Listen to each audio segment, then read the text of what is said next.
Hello, dear friends, and welcome to the International Fabtalks. Thank you for being with us, and we love and respect each one of you across the globe. My dear friends, allow me to invite today our special celebrity. He is Dr. Sesikeran Boindala from Hyderabad, Doctor of Medicine from FAMS. Sir, welcome, sir, to the session. Thank you.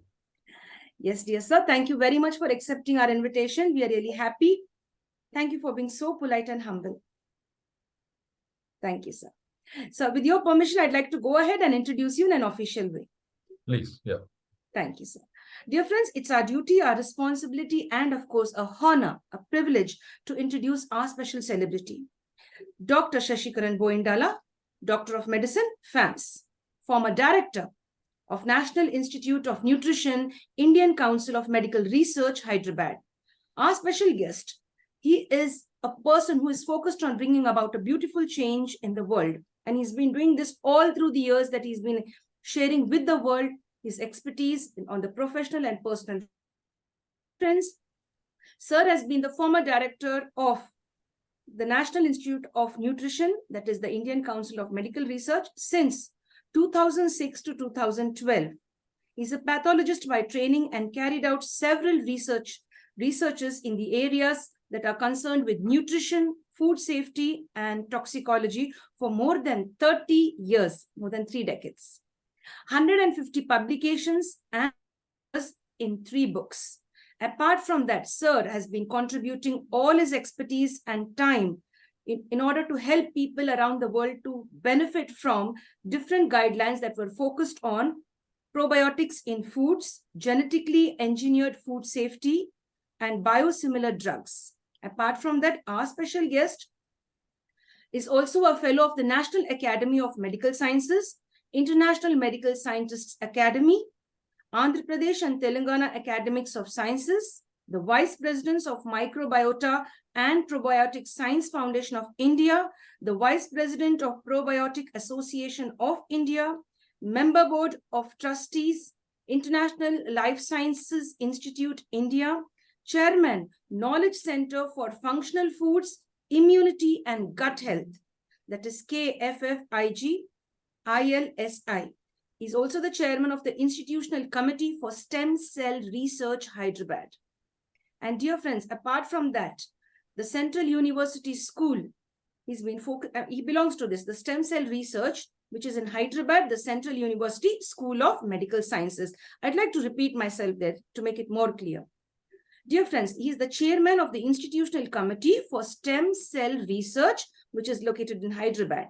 It's called as the Hyderabad Central University School of Medical Sciences. He's also the chairman and member of the Institutional Ethics Committees in Corporate and Government Medical Institutes, chairman of the Indian Council of Medical Research, Multidisciplinary Research Unit, Gandhi Medical College and Hospital, Hyderabad. Co-chairman of the Indian Council of Medical Research, Nizam's Institute of Medical Sciences as well, Hyderabad.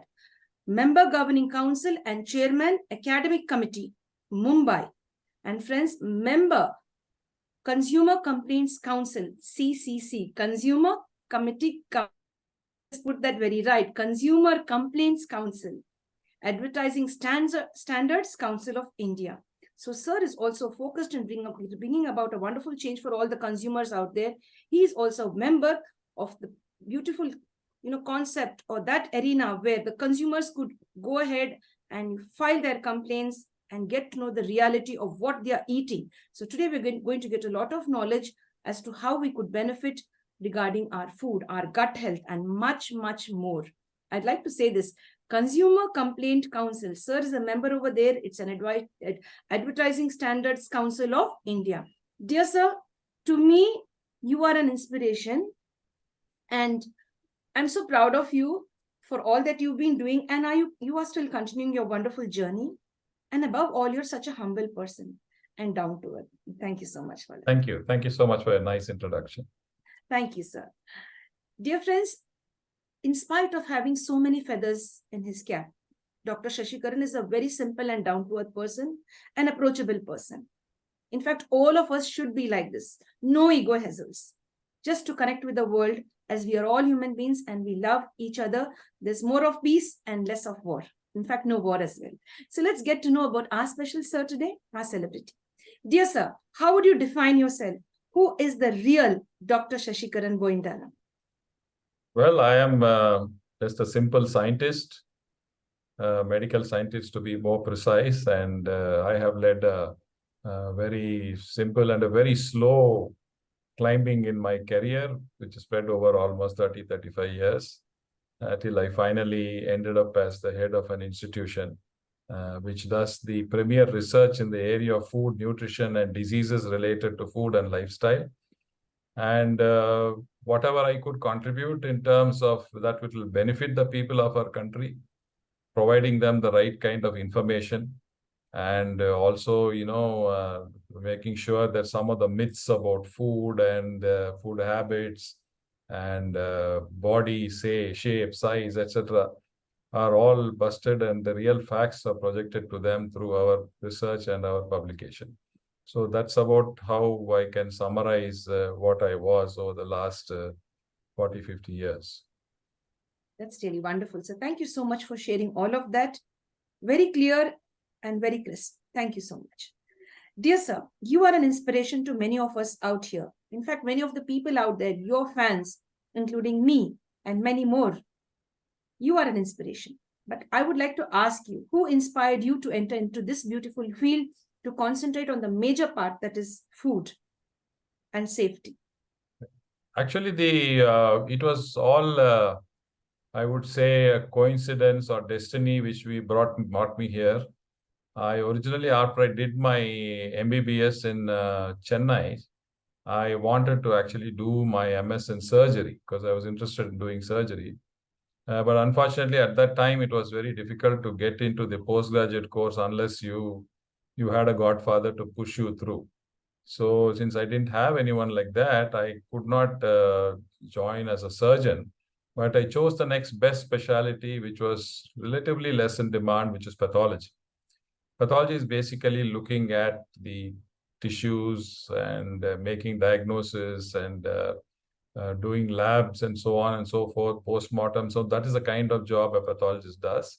But it requires a huge amount of knowledge of all branches of medicine if you have to make a diagnosis across various fields. So I chose that since that was exciting. And while I had done 1 year of my pathology in Madras Medical College in Chennai, incidentally, while reading a newspaper, I saw a small ad for a pathologist at the National Institute of Nutrition in ICMR. It was very attractive in the sense that Hyderabad was a place where I had some of my relatives while I was in Chennai at that time. And for the interview, they were providing me a travel to go to Hyderabad and come back. So as a youngster, I thought, okay, let me make a trip to Hyderabad and come, using the interview as an excuse. But when I came and I performed, I don't know, they were quite impressed with me and then when I came back, one fine day, I get an appointment order. So I had to, take a decision to leave a city and then move to another city and then move from diagnostic pathology to research kind of work. So I said, okay, it looks as though this is destiny was driving me there. And so I took it up and I came to Hyderabad and I was in the pathology department of the National Institute of Nutrition. I had a boss who was who everybody threatened me before I came, saying that he was a terrible guy and you can't work with him. You'll have to leave the job soon. But then I realized he was an honest, sincere, and a brilliant pathologist, the kind of guru I can never, ever wish for. And then I stayed on and I learned so much from that man, and also how to be straightforward. He always used to have a small sticker in every book of his saying that, quoting a famous author called Manuel Cervantes, saying that a man who fights for his ideals is a man who's alive. So he always used to fight for his ideals. He always used to be anti-establishment when it was unfair. He was terribly honest in the kind of research data I generate. So these are some of the traits I sort of picked up from my boss at that particular time, even though he was a tough taskmaster, but he taught me every bit of it. So that sort of saw me through for the rest of my life. And if I had only got panicky that here was a very tough taskmaster and I want a better kind boss, then I would have probably lost out on all this. So as everyone's destiny or fate sort of drives you in different directions, it is left to us to choose at every stage what you think will be good for you in the long run. Something may be unpleasant in the short term, but then if it's promising and it helps you gain your knowledge, I think I'll have to accept. So therefore my role model was my boss, but later on, and once after I joined him only, I realized that. Thank you, sir. What a wonderful way to share that. Appreciating your boss who was a tough and a hard taskmaster, but then you seen the good, the excellent part of that particular boss of yours, and you derived a lot of inspiration from him. Yes, that's really nice. In fact, that reminds me of also one of my principal when I was working as a teacher in the early 2000s. In early 2000, that is in 2003 and 4, she was a hard taskmaster, but I learned a lot. I evolved a lot in my career. Because looking at all of us, she's a very strict person. As you just shared, I could correlate with that a lot. I resonate with you a lot on that. Yes, sir. Thank you for sharing. Dear sir, may we now go into your childhood?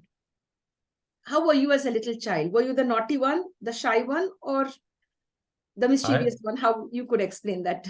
Okay, I was actually a highly protected child for the simple reason that I was not brought up by my own parent, but by my grandparents. So my grandparents brought me up because my dad was in a transferable job, and therefore they thought my education will get spoiled. My grandparents sort of pampered me, protect me, and I was a little bit of a sissy when I was a kid. And I didn't even learn how to do cycling. So how protective I was. But it was, they gave everything of their life for me. So much so when I finally did my medicine, I have an option of going to the US because many of my colleagues were leaving.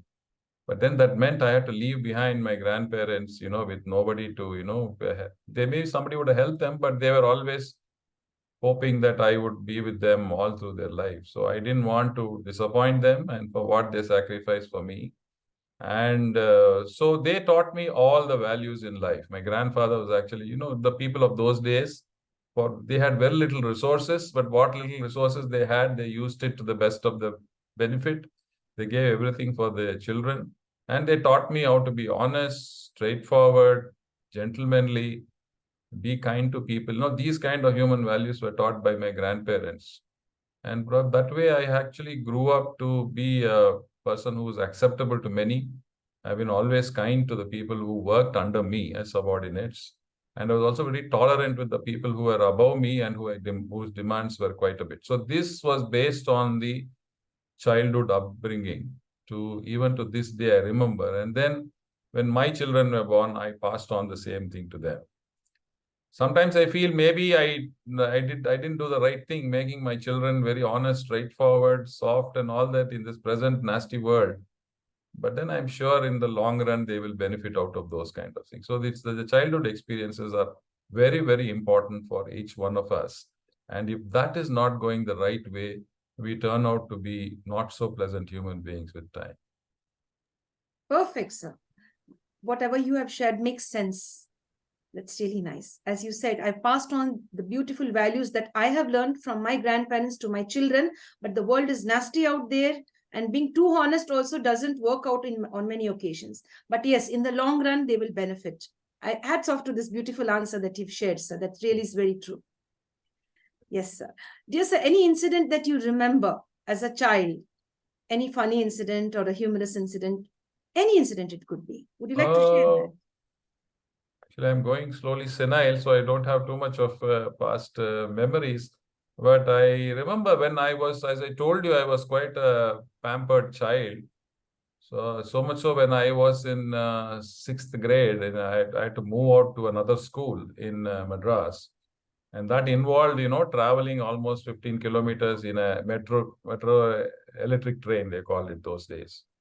And then my grandfather used to drop me in school and go back and again come back and pick me up. And that's how it was. And one day, because the electric train developed a snag, he didn't come on time. And the entire school had emptied itself. And I was all by myself. And then I didn't know what to do.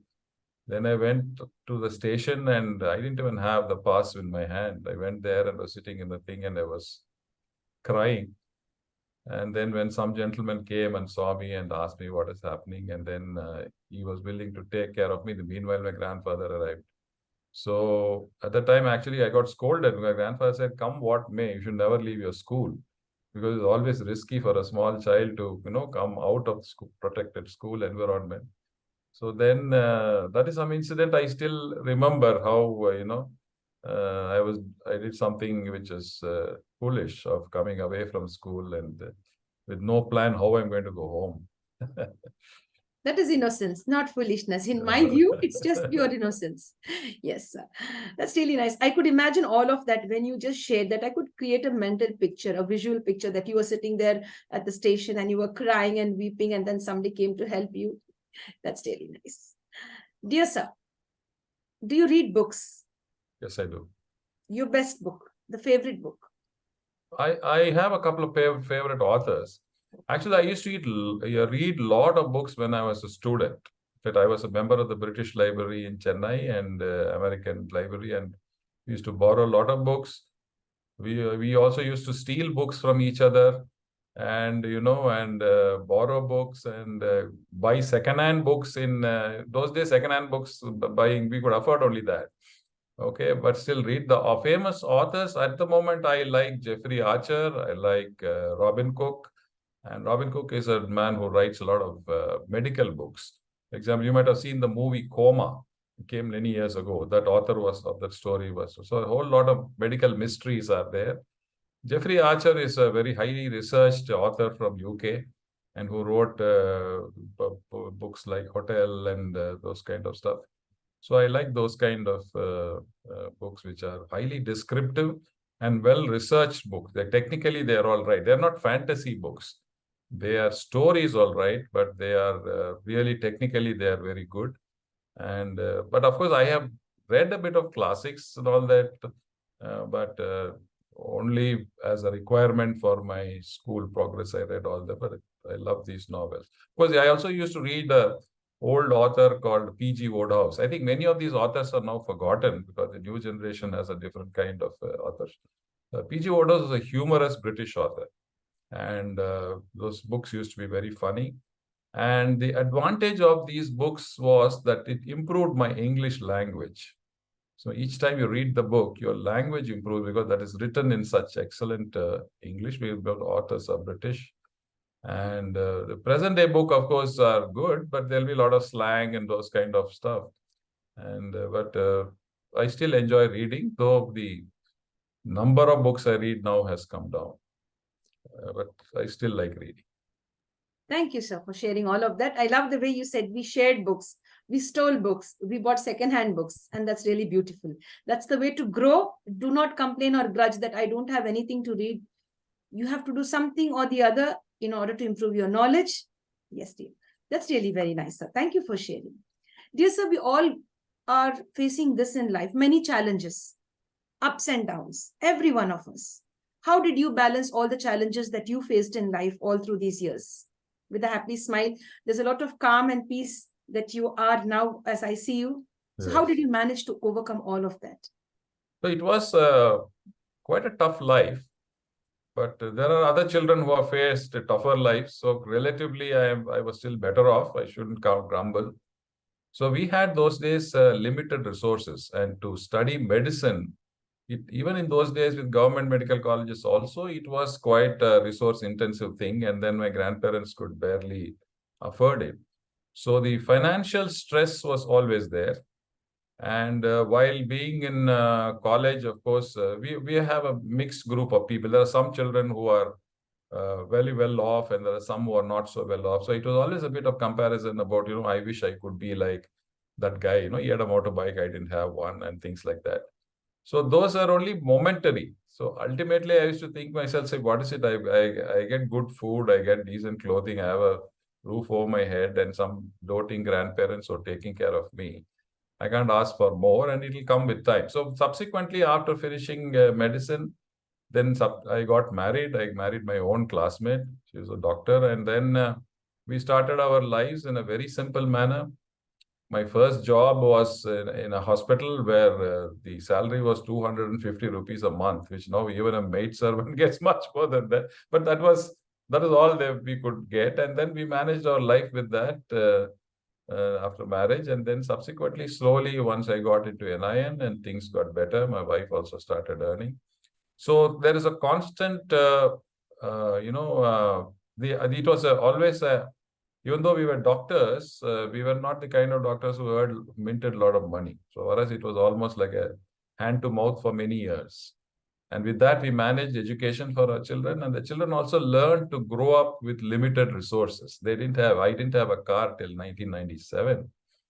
And so they never ever thought that life means you need all these. You need a car, you need a house, you need this, you need a lot of money. No, you can lead a happy life with whatever, just the limited resources. And that helps them even to this day. So even we have more resources now, we live to live within whatever it is and not have high aspirations.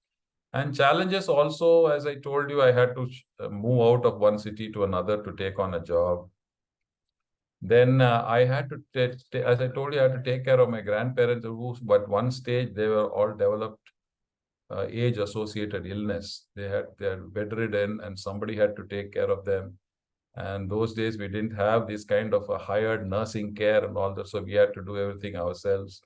So taking care of a grandparent, taking care of children, commuting up and down to work, coming back, all these were challenges, but every challenge we had to overcome at that particular time point. Okay. So you will always overcome. You never have to, everybody will have a challenge, and you'll realize that with time, you'll definitely overcome that particular challenge. Never can you run away from any of these. And a challenge-free life actually becomes meaningless. In fact, we find that if we did not have all these challenges, we would have taken many things for granted and would have expected similarly from the other people around us also. And that would make us not so good human beings. So these challenges are required. As someone was telling, that you can never learn to walk unless you keep falling. So every time we fell, we got up and dusted and kept moving. And then that is how life went on. Thank you, sir, so much for sharing all of that. You shared it so well. Yes, dear friends, all of us face challenges. And if you face challenge, do not cow down. Do not hesitate to rise up again. This too shall pass, and be ready for the next challenge. That's really nice. You've explained that so well. Thank you so much, sir. In fact, dear friends, every one of us out here have a lot of challenges, but the way you overcome those challenges, if you overcome one, what next? And then, of course, as sir said, you said very well, sir, that, life becomes meaningless without challenges. We take things for granted. You very well said that. We begin to take things for granted. So let's learn to fight our challenges, face our challenges, and go ahead. And life is beautiful, my friends. Yes, dear. Dear sir, thank you so much. I really love the way you shared all of that just now. Thank you very much. Dear sir, how do you think people should remember you? How should people remember Dr. Sesikeran Boindala? And why should they remember you? Actually, nobody need remember me. So they will see when we do research and we write a lot of books on guidelines, etc. Or as of now, I keep teaching a lot of students. I speak in webinars, seminars, prepare, etc. People only remember me as a good teacher, that I am an effective communicator. And whenever my name is in the faculty of any program, they say the registrations go up tremendously. So I can't ask for more, that people are waiting to hear me talk the subjects. And they would, even well after our time goes, they will always remember there used to be a teacher called so and so. I learned some of these points from him, or I learned my way to communicate. I also help people to be effective communicators in science. So if they if they go onto a platform and they give a speech, there's some people, use more material than it's possible in that given time. Or some people keep on rambling without even realizing the other person has lost his interest. So those kind of technicalities in effective communication is something I help young people learn through my own talks. And so they will remember me that way, and not in any other, not as the director of an institute. That is incidental. It was part of my, coming up in that institute. I don't care who any designation being attached. They'll just know that this man is a good teacher. Yes, sir. A good guide, a good mentor. Yes, that's very nice. Would like to add something, sir? No, that's about all. I'm Good also a good. I also was a reliable diagnostician. In fact, when I was in the NIN, many people used to, many doctors, surgeons used to send their patient biopsy material to me, because when there's a controversy in diagnosis, and some people, for example, somebody says somebody's got cancer and someone else says there's no cancer. So they used to come to me and I used to look at the tissues and then give my opinion on that. So I was known for that during that particular stage, that I was a good diagnostician. I don't know whether there was a cricketer called M.L. Jaisimha, was a very famous cricketer, Indian cricketer. I remember. Yes. That man developed a lung problem, and his wife was moving heaven and earth to get a diagnosis. Then one day she brought it to me, and then I saw it, and unfortunately it was a lung cancer, and he died of that. So after many years, she wrote a book about her husband. In that, she mentioned about me, saying that I was totally desperate to know what my husband was suffering from till I met so and so. Those kind of small kind of things which you do by using your own skills, people remember you. And then they will remember you for as long as they're alive. They'll remember. And this doesn't fetch me anything advantage monetarily. Okay, it only fetches you only the goodwill, and then more. You try to help more people arrive at a proper diagnosis and so. Yes. Thank you, sir, for sharing that incident. Thank you very much. It brings inner satisfaction, right? That I've done my part and I've given back to the society. And if somebody remembers me for my good work, that's really great. Yes, dear. Dear sir, apart from the medical field, let's come down a little bit. Do you ever get time to watch some movies? And if yes, your favorite movie? I do watch, but now I rarely used to go to the theaters to watch a movie, because but of course I did enjoy, because I remember watching movies like Munna Bhai and other things, which were such hilarious movies. I don't much care for the present day 100% violent movie, start to the end, or everybody hitting everybody else. That doesn't make sense at all. Nowadays, we have access to a lot of movies on the Netflix and series on the Netflix and Amazon Prime. I was very intensely watching a series called as The Crown. It's all about the British royalty and what all went inside the royalty. I was amazed to know that even the British Queen had the same kind of family problems you and I have. And only sadness is that they could never even share it or reveal it, whereas we can actually come out openly with that. They had to swallow it because they had to put up an image. So those kind of interesting history-based movies. Of course, religion-based movies I just watch not for religious reasons, but more like stories. So I enjoy watching movies which are hilarious, and they are pretty romantic kind of movies leading to a pleasant ending. So those kind of films I still enjoy watching. And during my younger days, we used to watch a lot of the so-called Western movies, the Clint Eastwood and those kind of, where that typical Wild West kind of movies, those we enjoyed. And then there was an era when we saw a whole lot of James Bond. And now, along with my grandchildren, I also enjoy watching Harry Potter. That's really nice. Thank you for taking us on that beautiful journey of all of those movies which you've just shared. Thank you very much. Yes, sir. And keep enjoying and really spending good time with your grandchildren. We love that. Dear sir, your favorite holiday destination till date? Yes, I've been here and that's a good place, or I would like to visit this particular place and that would be my favorite holiday destination. Either ways you could share. Yeah, I rarely had time to take a holiday. We used to with very occasionally. And once inside India, I got an invitation from the Indian Army, who are based in Ladakh, to go there and give a talk to the army medical doctors who are stationed there. That was a wonderful experience. I know people go to Kashmir for its beauty, but Ladakh has got its own rugged beauty. It is barren mountains, tough living, and the kind of Buddhist culture which exists there, and the high altitude where you can't breathe properly also for 24 hours till you get acclimatized. So Ladakh was a wonderful holiday I've had. I've also gone with my family to Manali, Kulu, Manali, etc. And abroad, I have visited several countries, but always from airport to the meeting and the meeting back to airport.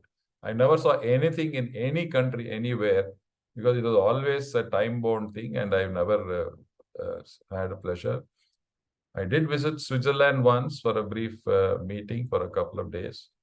All places are beautiful, everywhere you have all the nice things. Our country is actually it's got several such beautiful places, and and and our country one difficulty till recently was that it's not as easy as outside India. In Indian travel is a challenging task by itself. So, but then that adds also to the pleasure of a visit and a trip, and so that's how those are the few places which I have visited and enjoyed visiting. Even now, I like to go, but every year, almost 6 months, I am in the US with my daughter. The last time I visited, I went with the children to Disney World there in Florida. It was very tough for me because we have become old and we cannot keep moving that much as the children do. But we enjoyed watching the kids enjoying themselves. And, it's an experience by itself. Thank you, sir. You've been sharing Ladakh, Switzerland, Florida, and many other places. You've been like traveling on work a lot, but was unable to take off time and visit different places of those different beautiful countries that you've been to on official work. That's really nice for sharing all of that. And I like the last part. I enjoyed seeing my little children or my grandchildren enjoying their time. Seeing them happy, that gives us pleasure and joy from within. That's really a nice way to share. Yes, sir. Florida is a beautiful place, and children will have a good time at that place which you just mentioned. Could you mention the name once, if I could get that right? Disney World. Disney World, right? You get that. It's somewhere near Orlando or something, sir? Yes, it's in Orlando. You're right. Yes, thank you. Thank you, friends, for being with us. We are really going great today and getting to know more about our special celebrity. The best part of today, Dr. Sesikeran, is being humble and being able to understand, yes, we are all human beings and no different from each other. But of course, dignity, respect is also a part of life. And of course, being humble too is a part of life. Yes, sir. We come back to you. Dear sir, what is that one thing that you love about yourself? This is me, Dr. Sesikeran. And I love myself, I respect myself, because this is the inner core quality of mine. I admire myself first because I have this within me. Yeah, I actually, more than admire, I thank God for giving me that little skills of thinking quickly, collating facts, and communicating effectively. In fact, many people actually ask me how I can, recall facts and communicate. I don't know, until today I've been able to do, and that is something I am proud of. And I also sometimes a little impatient when I have some of the others, very big people with a lot of knowledge, but poor communicators. They're not able to convey what they wish to say. So therefore, that is what I think is my ability, and I'm very thankful to God for giving me that capacity. What a way to share this question, your answer to this question. I'm thankful. I don't admire myself. I'm thankful to God for giving me all of this. What a way to give a tribute to the Lord. That's really nice.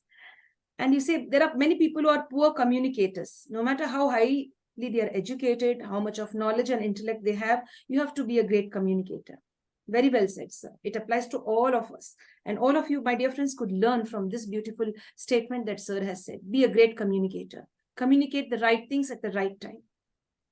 Dear sir, do you believe in a lottery? Lottery, no. Lottery is, things happen by chance. I mean, you take a chance and then your chances are like the probability of a toss of a coin.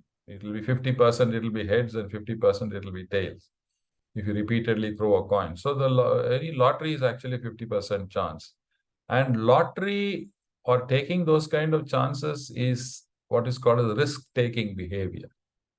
So some of us, some among us have that risk-taking behavior. They say that in our brain, you get pleasure out of a variety of things. Our brain gets happy when let's say somebody has a chocolate, you're happy.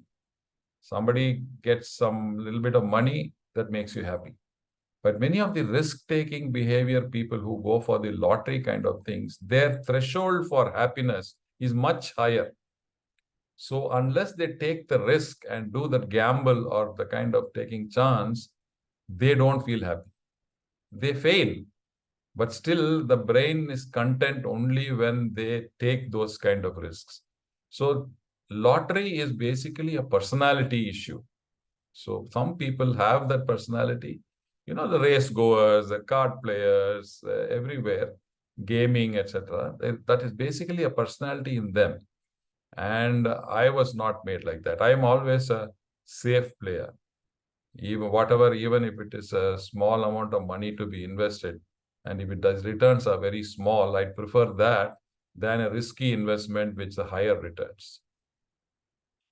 Yes, you're a very logical thinker. To be very practical, to understand, the pros and cons and go ahead, to be a safe investor. That's really nice. I like the way you put that and explained all of that. I haven't received that answer till date. The way you explained all of that, the psychology behind how people work when they are concerned with lottery or car racing and taking up dangerous risks. Thank you, sir. That's really a nice way to share everything based on that given question. So we may know about your youth now. When you were in school or college, when you were towards your 8th, 9th, and 10th maybe, and in college, were you interested in sports and games? Did you ever participate in any of them? Yes, but I used to enjoy playing cricket. So I've right from my childhood days.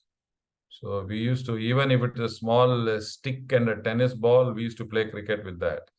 And every evening, every holiday, any moment, we used to go and play cricket. So cricket was a craze. As you know, our country is as such a cricket crazy country. So the kind of gully cricket which you keep seeing, we used to play.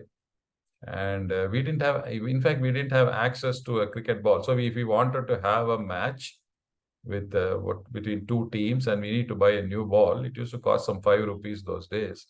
And each of us had to contribute some 50 paisa, 1 rupee or something, pull it together to buy one ball. Okay, and only then we used to play. So cricket was my favorite, but of course I did not reach the proficiency that is required to be as a representative of a team, though I was part of my medical college team. It was hardly a good cricket team, of course, but I was part of that. I used to bat, and I also used to keep wickets for quite some time. And then even after I joined NIN, we used to have once in a year, we used to have games in our institution. And until some time, till I became the director or something like that, until that moment, I used to regularly play cricket in any of these tournaments. And apart from that, I used to play, of course, indoor games like caroms and chess and all that. But everything was not to the standard of competition, but more out of, enjoying the pleasure of these games. Yes. A very personal question now. How did you feel when India lost the match recently, the World Cup? Oh, yes. It was, I actually had inkling that, we have done extremely well. Until then, something is going to go wrong. And in fact, I was hoping when the semi-finals, when the Australia beat South Africa itself, I felt that we may lose the final. And once our innings was over, I stopped watching the TV. And then onwards, I knew what the outcome was. So it was disappointing, but those games which they won with great confidence. In fact, the margins of victory between Australia versus India, Australia has always scraped through everywhere in the preliminary league matches, even though they won the World Cup. So that is where Dame Luck actually favors a team. Whereas India was consistently all the 10, 11 matches, they beat their opponents with a huge margin, but ended up losing the final. So there is some little bit of bad luck was there with our team. It was disappointing, but then there'll be more matches to come. Thank you, sir, for sharing. Even I didn't watch it because I guess how you sensed it like before. Yes, when it was Australia and South Africa, there was some type of a gut instinct that, yes, something may go wrong. And that really materialized like that. Thank you for sharing, sir. Dear sir, you're still connected with being a faculty member, a guest speaker, a guest lecturer into all of the, a member of all of these, the vice president and chairman and all of that. Yes. Did you ever think that, yes, I need to retire now and relax? I wouldn't want to take part in any more activities. It's time for retirement. Is there any thought like that in your mind? Yeah, after I retired, I had many offers for jobs, but I didn't accept any more jobs which involves a 9 to 5 kind of a thing. But I took on many of these kind of teaching, consultancy, webinars, etc. Because I have to spend a small amount of time, and most of the time was involved in me reading. Whenever we give a talk, you can't keep on talking the same thing everywhere. People lose interest. Every time it involved reading, updating, preparing. So this helps my brain stay active. If I were to retire and relax and don't use my brain, over time it will stop. It will start degenerating. So whatever I am doing is to keep my mind active as long as I can. And in the way it is retirement in the sense that you see, I'm just sitting at home and talking with you. I don't have to go anywhere for a work. I'm not answerable to anybody. But then I travel for meetings, conferences, give talks, participate in panel discussions, and then come back home and relax. And physically also, it becomes very taxing if you have a regular 9 to 5 job beyond a particular age. And another thing is my own institution. I go when they call me. And I always feel that once you're retired from an organization, you should stay away from it and not impose yourself on your subordinates who have risen up. And then only when they need your help, they want you to be an advisor, something, you go, but never put yourself, over them. Continue to think that you are still the boss. No, once you're retired, you're retired. It's for the next generation to express themselves. They may go wrong. We all went wrong. But we cannot be continuously imposing our ideas. Then the new ideas will never come up. So my advice to anybody who's retire is, when you retire, you leave the scene, do something else. You're very progressive, sir. You have a very progressive thought process, and it's really appreciated. That's very nice. In fact, everyone out there should have this progressive thinking. Yes, a progressive mindset where you allow the younger generation to take over. And of course, if they need any help, you're always there to guide them and mentor them. Yes, sir. Dear sir, which is that area in the world which you would want to bring a change about? Because the world requires a lot of change in different areas. Do you think that you would like to focus your energies in this particular aspect and bring about a change? Yeah, I know I can't do anything about it, but I always wish for it is that we shouldn't have these caste, creed, religion, race divides, which are destroying us. We are all human beings, and we could fight with each other. That's not an issue on ideals. But this division based on these kind of caste system, especially in our country, and you go to other countries, it is again color, race, etc. They are no different. We think that America or England is any different. They are no different. They have their own divisions. The workplace has their own culture. So this is something is overnight. If I had the power to do one thing, is to completely erase this. In fact, religion itself is dividing us. Religion, which is supposed to be a personal issue. I am not a very outwardly religious person. I believe there is a God. I believe there's a creator. But I don't believe I have to go to a temple or a church or somewhere to, do all those rituals, etc., to reach God. So that actually, I think, is not giving us peace. It is only giving us pain. So what is the purpose of religion, caste, and creed or anything when it is not giving us the peace? And so if I could do away with it, I would love to do it. Perfect, sir. Thank you so much for sharing. There is no class, caste, creed, religion. We are all normal human beings. And, believe in one God and the superior almighty, the universal power. Yes. And I really like the way you put that. And that is segregating our entire world. It's making us into small packs. And like we are then clashing with each other. Let us not do that, especially in the name of religion. In fact, so I would like to share this. In the name of religion, many wars have been fought. Most of the wars have been fought in the name of religion. That somewhere I've read that. I don't know how. In fact, in the whole world, the seat of three major religions like Judaism, Christianity, Islam, which is right now in Israel in that place, it has never seen peace. The same place where three major religions originated has never seen peace. So that itself shows that religion is never going to give you peace. It will only divide you. Yes. Excuse me. Yes. Yes, dear friends. So let's unite together and live with one major religion. Humanity is the greatest religion. As far as I know, humanity is the greatest religion. Love each other. Above love, respect. If you respect somebody, that is equal to love. So give them their space and you take your space. So you have really put that so well. Thank you so much. That's really nice. Dear sir, may we know the difference work and hard work from all the experience that you've had for all over the 3 decades to 4 decades? How would you like to explain to us and make us understand the difference between smart work and hard work? Yeah, the smartness comes with experience. So if we try to be smart without sufficient experience, or what we call as extra smart, someone will always call the bluff. But if you work hard and then acquire the skills and knowledge, see, whatever we do, you have to have those special skills. There's one interesting anecdote about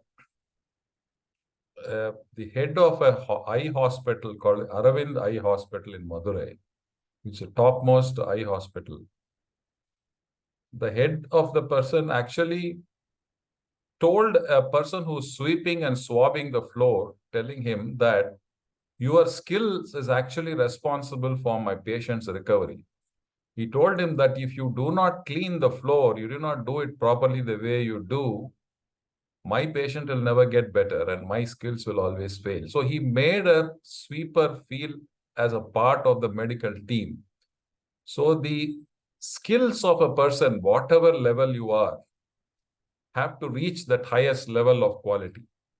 Once you reach your skill at the highest level of quality without any shortcuts, then with that knowledge, when you are faced with any other kind of challenges, your smartness, which is basically nothing but using your experience and knowledge to solve a problem, is what is smartness, will then take over. So hard work is the foundation for becoming a smart person. But you can never be a smart person without that particular skill or knowledge. Thank you, sir, for sharing that. And thank you for giving us an apt example. The way he cleaned up the place and the doctor admired his skills. No matter what profession you are into, what work you are doing, you have to be at your highest. Give your best. Beautiful example. Thank you, sir. Dear sir, now we may come down to something very personal. Would you like to mention a few of your friends who've been with you through thick and thin, who've been there guiding you and mentoring you, standing with you? Yeah, actually, I've had many close friends. And in fact, they're my colleagues in my institute. And there are also some of my friends. I had a small group of friends in my medical college when I was doing my medicine, with whom I even met. Many of them are now in US, and with whom I met up in the last 6 months when I was in US. We had a get together. To this day, they're such close friends. They helped me in so many ways. We used to study together. We used to eat together, and then some of them were better off than us, but that was never the desire. I mean, divide in friendship. So some of them were wealthy. They had all sorts of fancy things in their life, but some of us had very little. but we all lived together, and to this day we support each other in whatever way we can. And in my own, along with that, my colleagues in my institute, so some of them are literally permanent friends for me. They have helped me whenever I had problems, personal problems in the family, like somebody falling ill, or some of the children needing some help. I was not there. They had to take my child somewhere. So those kind of personal help, these people have always, in fact, they have also taken care of my kids as though they were their own kids when I was away or when I was busy. And those kind of friendships have always been there. I had not too many, and none of our friendship was ever based on any monetary issues. In the sense, there's no, those people used to borrow a small amount of money from each other in terms of need, but nothing beyond that much, because I always knew that anywhere there is a money involvement, friendship breaks. So we made sure that that never came. It was purely friendship for the sake of it. Then subsequently, some of these friends got married, and then not everybody had good supportive spouses. Some people had little difficult spouses, and then onwards, some of us sort of fell apart. But most of them are, even to this day, stay as good friends. And friendship somehow gets sort of automatically cultivated. You have hundreds of people, but out of that, only 3, 4 will sort of gel with you. Rest of them will be on a superficial level, and those people will stay with you forever.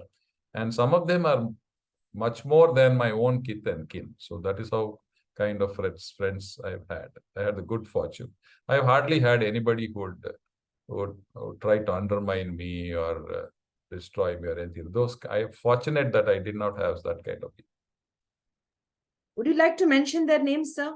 Yeah, I have my friends in the US. My classmate is one Dr. Rajendran, who's a plastic surgeon somewhere near Niagara. There's one Dr. Anand Suryanarayana, gastroenterologist, and there's one Dr. Mohan Das, a vascular surgeon. So we are the people who met even after many years. And in my own organization, one Dr. Madhav Nair, one Mr. Kalyana Sundaram. These are some of the people who literally lived in my home. I was older than them, and I was married earlier than them, and therefore they were like bachelors, but they used to eat in my house, stay in my house till they themselves got married and went away. So that's how close we were. Thank you, sir, for sharing. That's really very nice to share all of that and go back down memory lane. And you're still connected even now with many of them. That's beautiful. Yes, dear. Dear sir, what brings a smile to your face? What brings a smile to your face? I don't know. Actually, good food brings smile to my face. And when I see my old friends, when we meet sometimes, we have what is called the Pensioners Association. I meet my old friends, and old friends doesn't mean people only at my cadre, including Group D staff, attenders, nurses, whoever they are there when we meet. I feel very happy to see them. And I assume they also feel happy to see me. And it is nice to also hear. I feel more happy when I hear that people who were in a lower cadre in my organization, the children are doing so well. They've educated their children, and the children are so well off. And they say, my son is in Australia, or my daughter is in here, or is a big officer. I feel so happy that, they didn't get stagnated at the level which they were at that particular time, and their families have risen up in their social cadre. And that gives me immense pleasure. Yes, sir. That's really very nice to love the way other people share their lives and not to feel negative about it, to feel more happier for their, rise in life. The social cadre, as I said, rising up from the low level to the higher level, to see them progress and to feel good about it, to celebrate their success as well. That's really nice. Dear sir, as you spoke of food initially, when I see food, I get a smile on my face, or maybe you have a smile.